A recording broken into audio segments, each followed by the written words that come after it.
ఈ రోజే డౌన్లోడ్ చేయండి. మీ ఫేవరెట్ షోస్ చూడండి. తన కారణంగా మా అమ్మకు అవమానం జరగటం నిజమే కదా? కాదని చెప్పమనండి. నన్ను ఇంతలా అవమానించిన దాన్ని, నలుగురిలో తల ఎత్తుకుని తిరగలేకుండా చేసిన దాన్ని నా ఇంట్లో ఎలా పెట్టుకుంటాననుకున్నావు?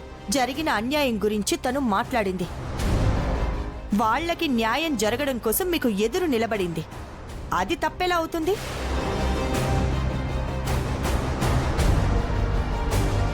జరిగిన దానిలో తప్పేదైనా ఉంది అంటే అది మీదే కానీ నా కూతురుది కాదు.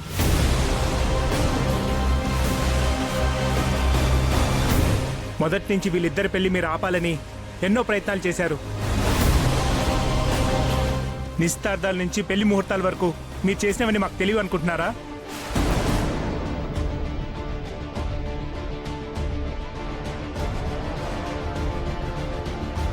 అయినా ఎందుకు ఆగాం? తను మా కూతురు కాబట్టి. తన జీవితం, తన భవిష్యత్తు ముఖ్యం అనుకున్నాం కాబట్టి.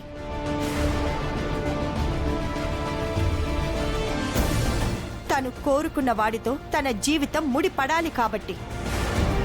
మీరు ఎన్ని కారణాలు చెప్పినా, నా కొడుకుని నమ్మించడానికి మీరు ఎన్ని అబండాలు వేసినా వాడు నమ్మడు.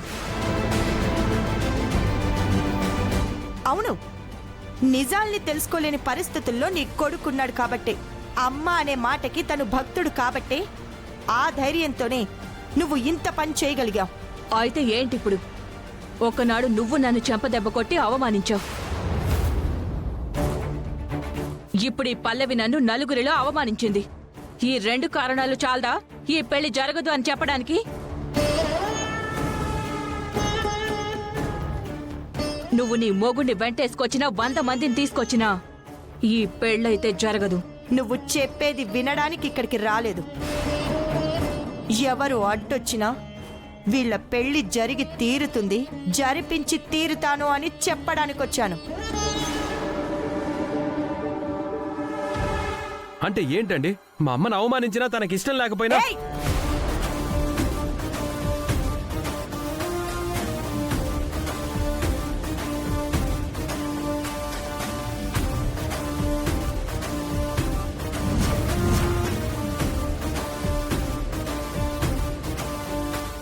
ఏం తెలుసని మాట్లాడుతున్నావు మీ అమ్మ గురించి?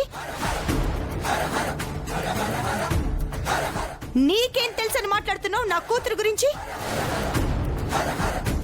ఎప్పుడు అవకాశం దొరుకుతుందా ఈ పెళ్లి జరగకుండా చేద్దామన్న నీ బుద్ధి నాకు మొదటి నుంచి తెలుసు. ఇప్పుడు అవకాశం దొరికింది. దీన్ని ఆసరాగా చేసుకుని నీ కొడుకుని ఏమార్చి నా కూతుర్ని బయటికి పంపించావని నాకు అర్థమైంది. అందుకే నా ఏర్పాట్లు నేను చేసుకొని వచ్చాను.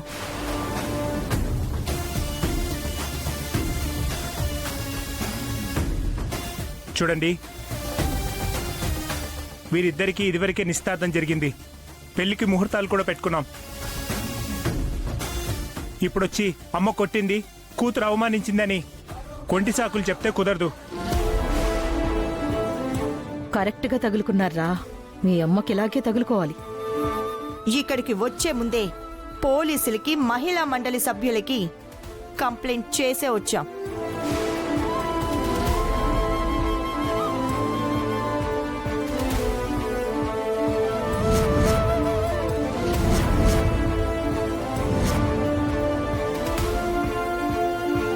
అందరితో వస్తే మీ పరువు తీసిన వాళ్ళం అవుతామని చెప్పి ముందుగా మాట్లాడదామని వచ్చాం.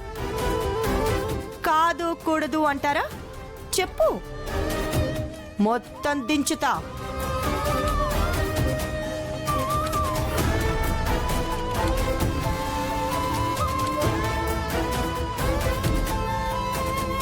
వీళ్ల పెళ్లి ఆపడానికి ఇప్పుడు మీరు చెప్పిన కారణాలని ఆ మహిళా మండలి సభ్యురాల ముందు చెప్దురులేండి.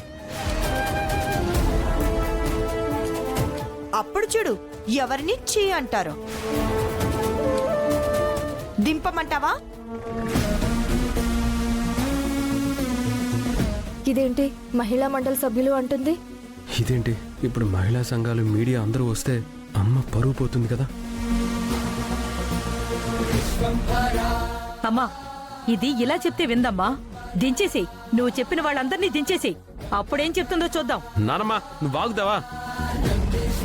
మీ నాన్నమ్మే కాదురా, మేము ఎవరం కూడా మాట్లాడం. మీరిద్దరే వాళ్ళకి సమాధానం చెప్తారా?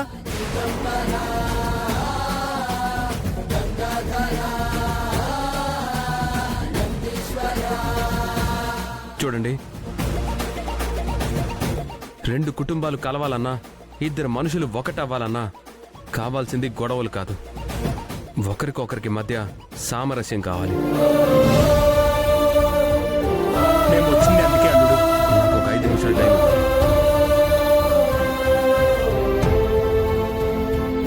నేను పల్లవితో మాట్లాడిన తర్వాత మీరు మాట్లాడుతున్నారు. దాంతో నువ్వు మాట్లాడేదేంట్రా? మమ్మీ, ఒక 5 నిమిషాలు కాస్త ఓపిక పట్టు. పల్లవి, రా.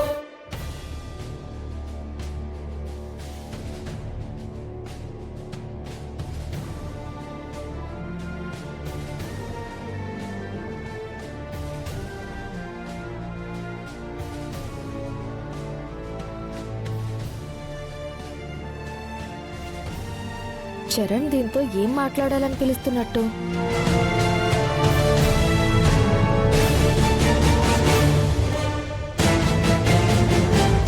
ఏంటి చరణ్, నాతో ఏదో మాట్లాడాలన్నా? కొత్తగా నీతో మాట్లాడేది ఏమీ లేదు. చాలాసార్లు నీకు చెప్పిందే, మళ్ళీ చెప్తున్నాను. నిన్ను పెళ్లి చేసుకోవడం నాకు ఇష్టం లేదు.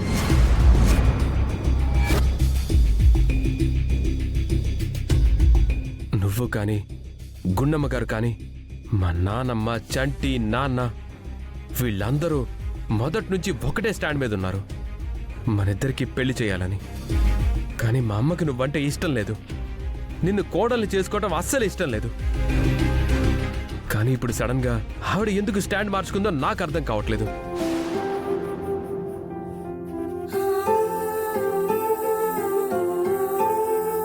చూడు పల్లవి, 2 వ్యక్తులు పెళ్లి చేసుకునేది జీవితాంతం సంతోషంగా బ్రతకడానికే కదా.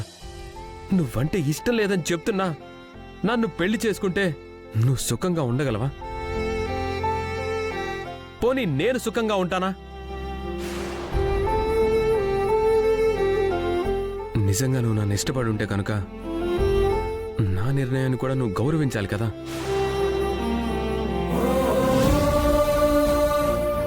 ఇంతవరకు వచ్చిన తర్వాత ఇప్పుడు ఇలా మాట్లాడుతున్నావేంటి చరణ్? ఇవాళ నేనేమి కొత్తగా మాట్లాడటం లేదు కదా. డే 1 నుంచి నువ్వంటే నాకు ఇష్టం లేదు, నిన్ను పెళ్లి చేసుకోవడం నాకు ఇష్టం లేదని చెప్తూనే ఉన్నాను.